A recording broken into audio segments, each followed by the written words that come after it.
Hello guys and welcome back to another episode of Deck Doctor. This time we're going to be taking yellow control for a spin and finding out how to play this deck.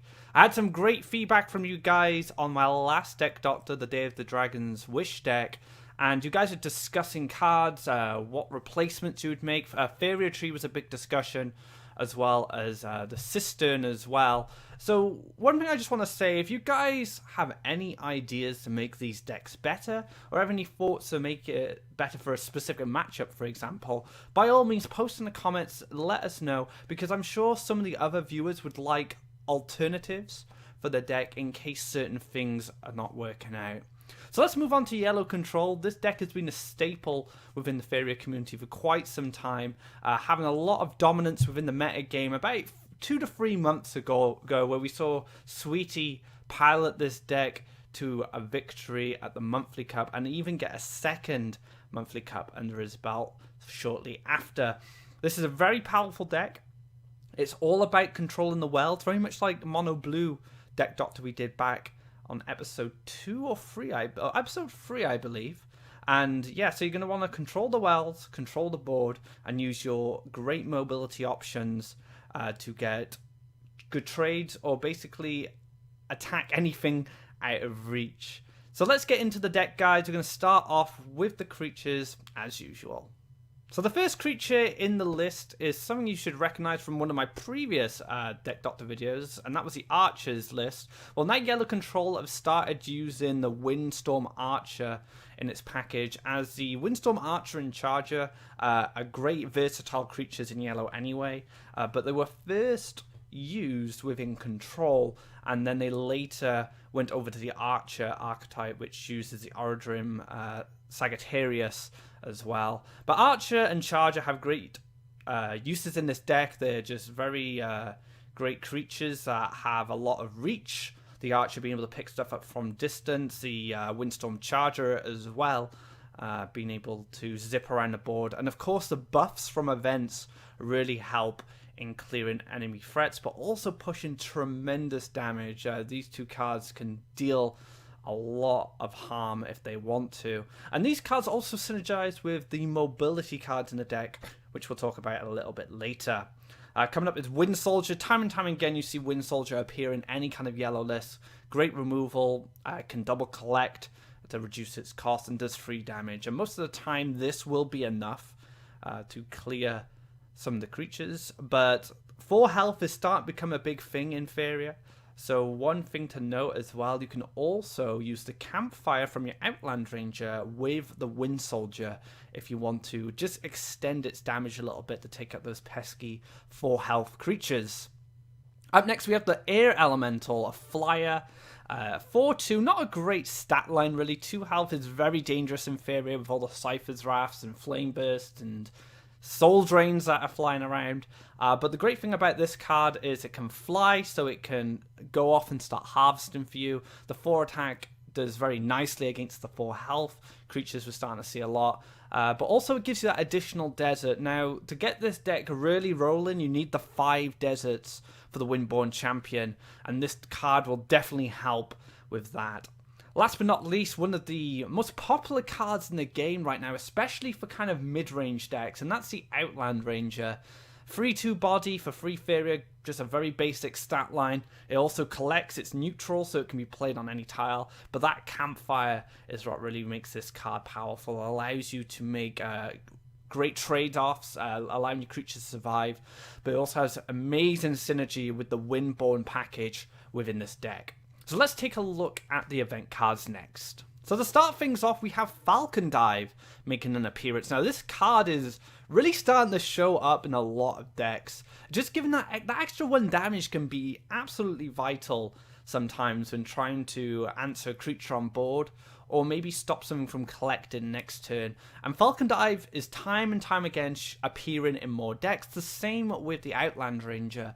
I think these are probably the 2 most popular neutral cards in the game right now, with probably Silent Horsemaster just a little bit behind as far as popularity goes. So Falcon Dive utilizes great with the Windborn package, but also that extra 1 damage could be what you need to finish off that pesky creature double collecting. Next up we have Soul Drain, very similar kind of utility as Falcon Dive, that extra 1 damage, but you also heal. So this could be great for sustaining some health when we're getting rushed down, but also good for just a kind of flat removal or buffing up your Windstorm cards as well. Just one thing to note about Soul Drain, and even I forget this sometimes, you only steal the health the creature has. So if the creature has 2 health, you'll steal 2 health. But if the creature has 1 health, you'll only steal the 1 health. You don't steal a flat 2 HP from the card. You actually have to have the health stat available on the creature to gain that health. So one thing to keep in mind as well, if you're going to use Soul Drain in combination with something as removal, you generally want to Soul Drain first, most cases, to gain that health. So say something had 4 health and Wind Soldier went into it first and then you Soul Drained, you're only going to gain that 1 health. So just a little thing to keep in mind. I sometimes, get caught out by that, just by forgetting, but I thought I'd just make that clear, just in case you guys have bumped into that problem as well. Last but not least, Last Nightmare is the premium hard removal of the entire game. Got 3 of these packed in the deck. This is a control deck, so we're trying to control the wells, trying to remove threats. And there's not much else to say about this card. It is a bit costly. You don't want to be playing it from behind. You want to be playing it when you're ahead, because it just gives you such a tempo advantage most of the time. Don't be afraid to Last Nightmare like a June Drake or something if you're going against Stellar Rush. If you have a creature on board and you can Last Nightmare their only threat on board, and that is your only answer, don't keep hold of them. Just make that play, especially against an aggressive deck, because it will give you such a huge advantage, because you'll not only remove their creature, but you'll also keep your creature on board, and that may be more important than keeping hold of the Last Nightmare, which you have 3 of anyway. So just don't be too picky with them. Use them when you need to. So let's move on to the mobility cards, and these cards are what really bring the deck together. So Yellow Control was the original king of mobility. Blue is definitely competing with that spot nowadays, especially with the Sunken Tower being so popular. But before then, Yellow was pulling off all the mobility tricks in high-level play. And these are some of the cards that were responsible for that. So first things first, Desert Twister. Now, Desert Twister isn't necessary in this deck. I've taken Cappuccino's list from his meta snapshot, and I took out the Flash Wind and added the Desert Twister. And now the reason I like Desert Twister a little bit more is because it utilizes the 5 lands, which you're going to be building for your champions, but also you can use it as a defensive tool. So you could Desert Twister something away out of reach, so it doesn't hit you in the face or it doesn't clear one of your creatures. Flashwind doesn't have that utility. It's much better as an aggressive card, allowing Windborn Champion to zip around or Kaleem to push even further. But Origin Fanatic is next. This is one of the best mobility cards in the game because you get a 3/2 body with it. It's got jump, so it collecting is not too hard, especially double collecting if you get into the right position. But also it's going to allow you to zip creatures around the board. And we're going to talk a bit about that during the land placement segment. And finally we have the Windborn Champion. Now this card is kind of the daddy of Yellow Control. It doesn't really feature in many other decks. It did feature in a bit of Flyers, but very costly. And you need 5 deserts to get this card out, and this is what you're building towards. A 5/5 with charge 5, so it can make anywhere on the board pretty much, and it can move a creature, including itself. So you can play this card. Has so much you can do with it. It's really hard to kind of go through everything this card is capable of in this video. It's going to take some practice. This is where the mobility of this deck is where you really need to work on if you want to be a great Yellow Control player. And if you watch any of the monthly cup finals with Sweety piloting this deck, you'll see some crazy mobility tricks with the champion and the Fanatic. Right, so before we finish our card discussion, let's look at the last card that features in a lot of yellow decks, and that's Kaleem. Time and time again, Kaleem appears in yellow decks, and it's no surprise because he's one of the best legendaries in the game. Kaleem has some interesting uses within this deck. He can be used as an aggressor, like he would in, say, Yellow Rush. Just hit face, get the followers down, start pushing damage. Alternatively, Kaleem in this deck, you can use him not only to put a little bit of pressure on your opponent, but you can also use the followers to collect Faeria for you. Now, this isn't an aggressive deck, this is a control deck. And although Kaleem can act as a great finisher, if you need that extra damage to finish the match off, most of the time you just want to control the wells and have as much Faeria as possible. And that's one of the uses of Kaleem's followers that you generate from this card. So keep that in mind when you're playing your matches. You need to analyze what's more important, pushing damage at this point, or maybe using the followers to make sure you have enough Faeria to control the board for the rest of the match. So let's move on to the mulligan. So the mulligan's pretty straightforward in this deck. You basically just want some creatures to start collecting Faeria for you. The archer and the charger are great options. The archer's going to be able to start hitting face and maybe picking off some enemy creatures. And the charger's got a lot of mobility with its charge too, allowing it to zip around the board and collect a lot of Faeria. A Soul Drain's not a bad pickup as well if you feel you're going to be fighting either an aggressive deck or you want to take off out an earlier Faeria gather like a Spring Mochi or a Battletoad, for example.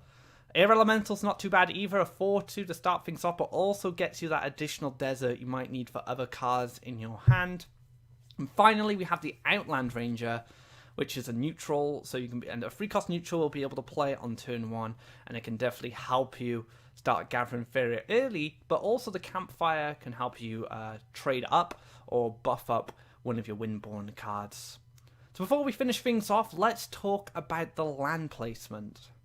So you're going to want to start off with a desert in front of your orb, and then you're going to want to start building deserts towards the wells.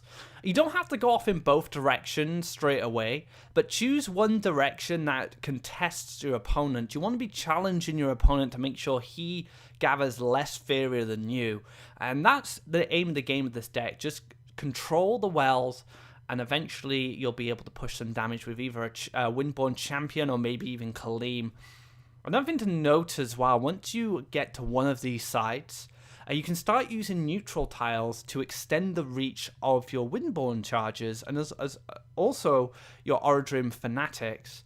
And these neutrals going up to their second well will allow you to start collecting, but also give you that aggressive reach you might need if you need to push damage to the face.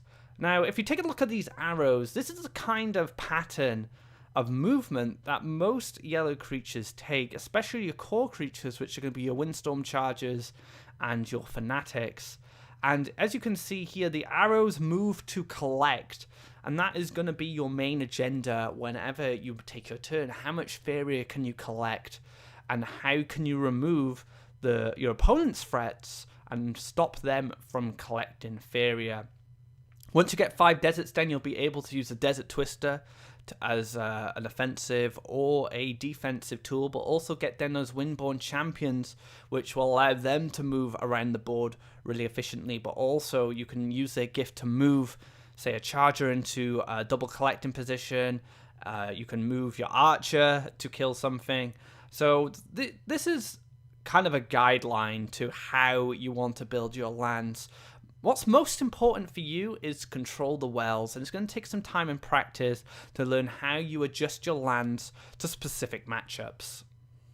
Alright guys, so that wraps things up for this yellow control guide. Thank you very much for watching. If you have any comments or any questions, feel free to leave them in the comments below. I'm not a great yellow control player. I didn't really play the deck through the hype, especially the last 2 months or 2 or 3 months ago. The deck was very popular, but I didn't really use it that much. I was more of a yellow rush player, but I have been playing it more recently, and I really enjoy it. It's a great deck, and I'd recommend giving it a try if you haven't already. Be sure to like and subscribe if you do enjoy these videos. It'll greatly help this channel as we want to build the awareness of Faeria around the internet so more people come and play this amazing game.